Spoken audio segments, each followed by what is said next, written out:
In almost all our previous discussions, we have been concerned in the attempt to get clear as to our data in the way of knowledge of existence. What things are there in the universe whose existence is known to us owing to our being acquainted with them? So far, our answer has been that we are acquainted with our sense data and, probably, with ourselves.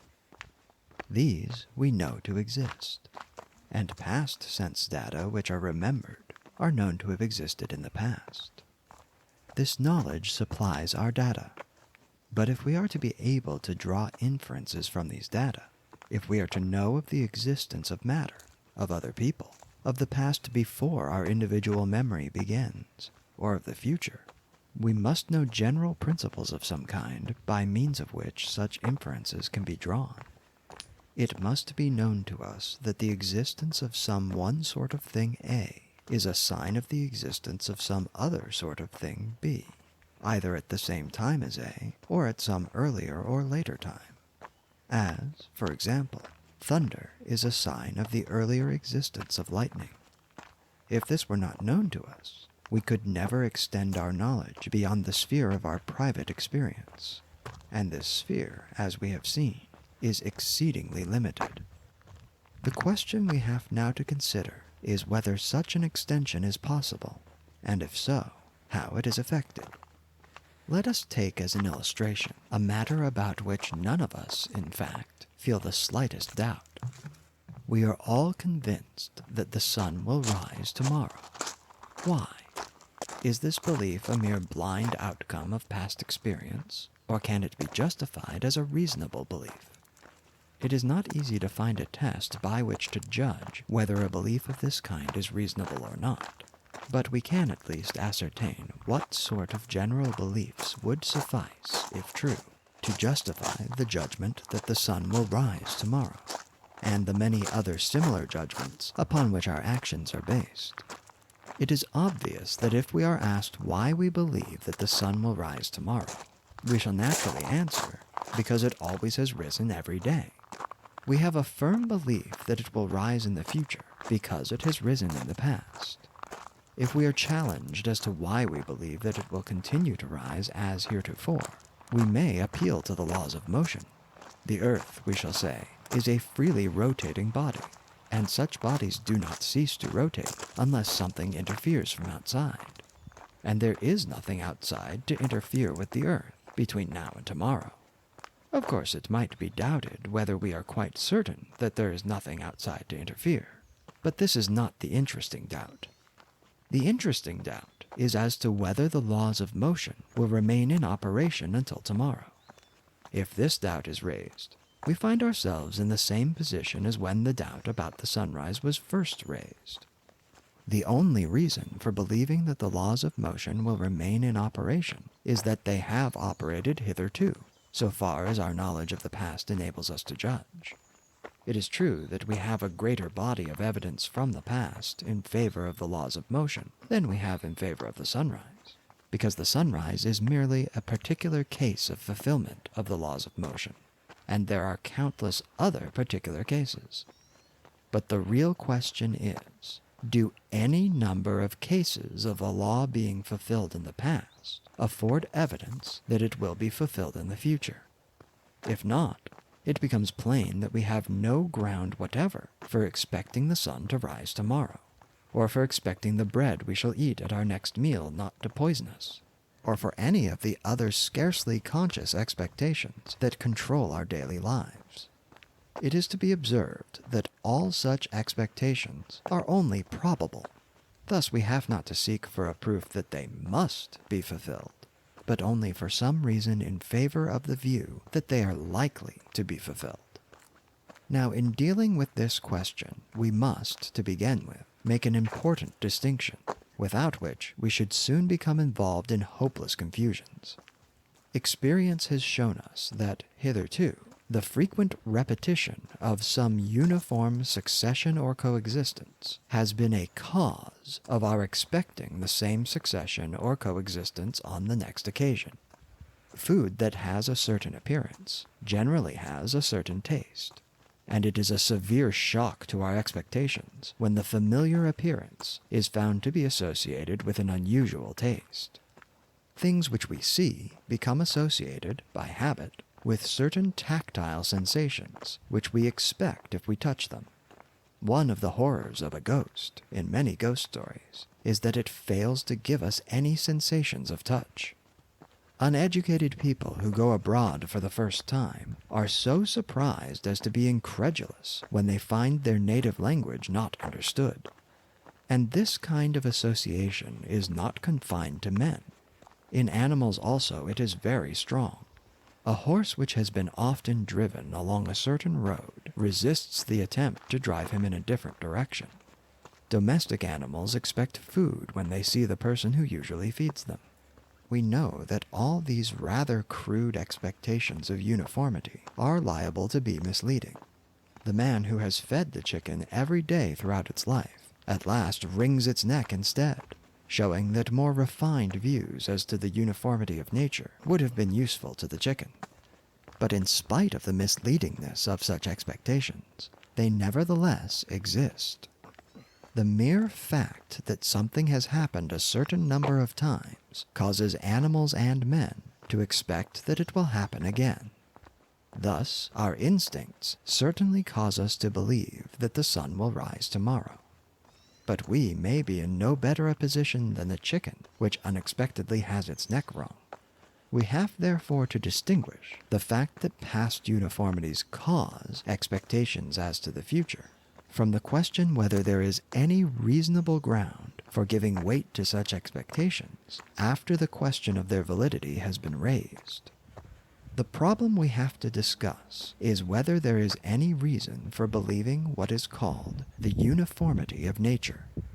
The belief in the uniformity of nature is the belief that everything that has happened or will happen is an instance of some general law to which there are no exceptions. The crude expectations which we have been considering are all subject to exceptions, and therefore liable to disappoint those who entertain them.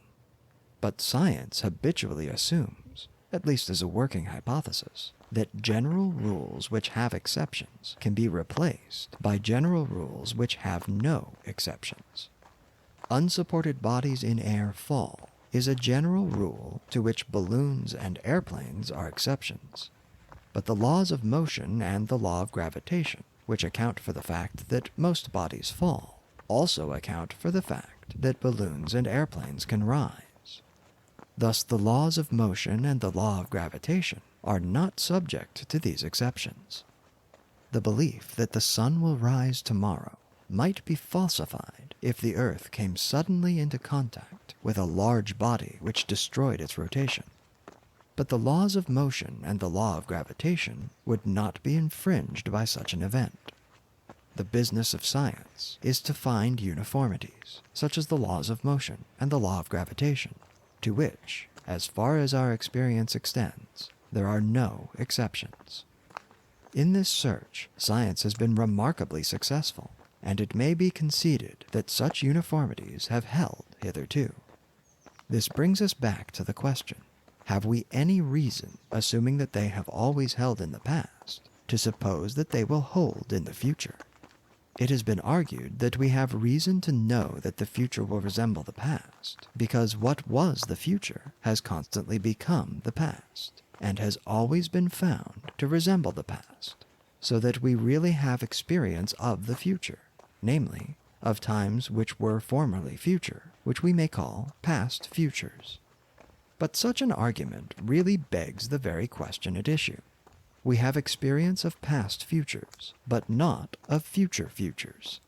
And the question is, will future futures resemble past futures? This question is not to be answered by an argument which starts from past futures alone. We have therefore still to seek for some principle which shall enable us to know that the future will follow the same laws as the past. The reference to the future in this question is not essential. The same question arises when we apply the laws that work in our experience to past things of which we have no experience, as, for example, in geology, or in theories as to the origin of the solar system.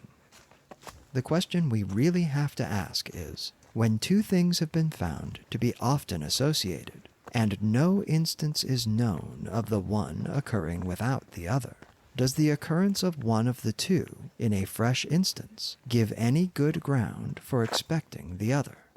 On our answer to this question must depend the validity of the whole of our expectations as to the future, the whole of the results obtained by induction, and in fact, practically all the beliefs upon which our daily life is based.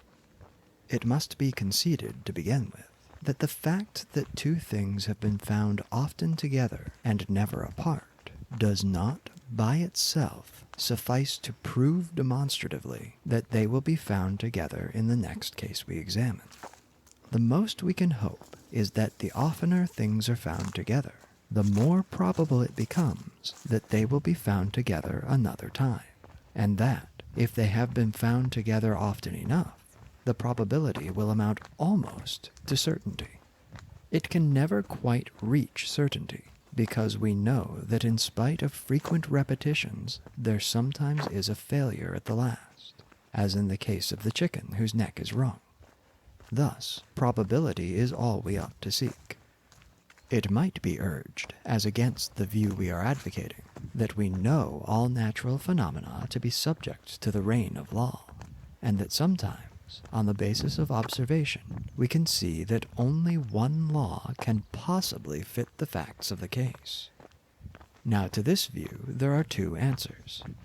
The first is that even if some law which has no exceptions applies to our case, we can never, in practice, be sure that we have discovered that law and not one to which there are exceptions.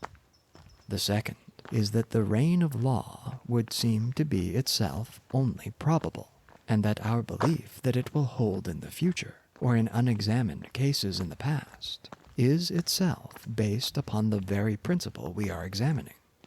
The principle we are examining may be called the principle of induction, and its two parts may be stated as follows. A. When a thing of a certain sort A has been found to be associated with a thing of a certain other sort B, and has never been found dissociated from a thing of the sort B, the greater the number of cases in which A and B have been associated, the greater is the probability that they will be associated in a fresh case in which one of them is known to be present. B. Under the same circumstances, a sufficient number of cases of association will make the probability of a fresh association nearly a certainty, and will make it approach certainty without limit. As just stated, the principle applies only to the verification of our expectation in a single fresh instance. But we want also to know that there is a probability in favor of the general law that things of the sort A are always associated with things of the sort B, provided a sufficient number of cases of association are known, and no cases of failure of association are known. The probability of the general law is obviously less than the probability of the particular case, since if the general law is true, the particular case must also be true, whereas the particular case may be true without the general law being true. Nevertheless, the probability of the general law is increased by repetition, just as the probability of the particular case is. We may therefore repeat the two parts of our principle as regards the general law, thus: A. The greater the number of cases in which a thing of the sort A has been found associated with a thing of the sort B, the more probable it is, if no cases of failure of association are known, that A is always associated with B. B. Under the same circumstances, a sufficient number of cases of the association of A with B will make it nearly certain that A is always associated with B, and will make this general law approach certainty without limit.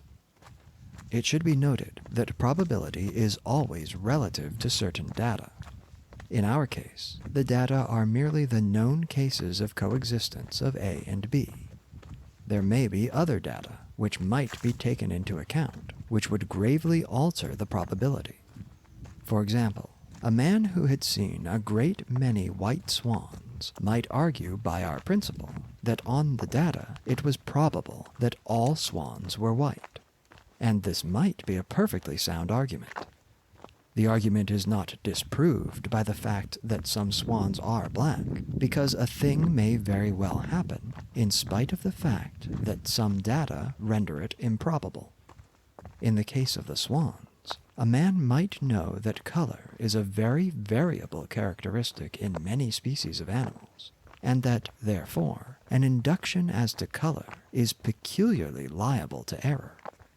But this knowledge would be a fresh datum, by no means proving that the probability relatively to our previous data had been wrongly estimated.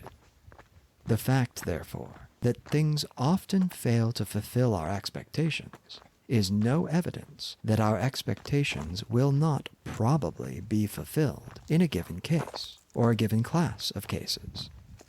Thus, our inductive principle is at any rate not capable of being disproved by an appeal to experience. The inductive principle, however, is equally incapable of being proved by an appeal to experience. Experience might conceivably confirm the inductive principle as regards the cases that have been already examined, but as regards unexamined cases, it is the inductive principle alone that can justify any inference from what has been examined to what has not been examined. All arguments which, on the basis of experience, argue as to the future or the unexperienced parts of the past or present, assume the inductive principle. Hence, we can never use experience to prove the inductive principle without begging the question. Thus, we must either accept the inductive principle on the ground of its intrinsic evidence, or forego all justification of our expectations about the future. If the principle is unsound, we have no reason to expect the sun to rise tomorrow, to expect bread to be more nourishing than a stone, or to expect that if we throw ourselves off the roof, we shall fall. When we see what looks like our best friend approaching us, we shall have no reason to suppose that his body is not inhabited by the mind of our worst enemy, or of some total stranger. All our conduct is based upon associations which have worked in the past, and which we therefore regard as likely to work in the future. And this likelihood is dependent for its validity upon the inductive principle. The general principles of science, such as the belief in the reign of law, and the belief that every event must have a cause, are as completely dependent upon the inductive principle as are the beliefs of daily life. All such general principles are believed because mankind have found innumerable instances of their truth and no instances of their falsehood. But this affords no evidence for their truth in the future unless the inductive principle is assumed. Thus, all knowledge which, on a basis of experience, tells us something about what is not experienced, is based upon a belief which experience could neither confirm nor confute, yet which, at least in its more concrete applications, appears to be as firmly rooted in us as many of the facts of experience. The existence and justification of such beliefs, for the inductive principle, as we shall see, is not the only example, raises some of the most difficult and most debated problems of philosophy. We will, in the next chapter, consider briefly what may be said to account for such knowledge, and what is its scope and its degree of certainty. Thank you so much for watching, folks. If you enjoyed this video, please hit the thumbs up button and consider subscribing for more videos like this one every Wednesday.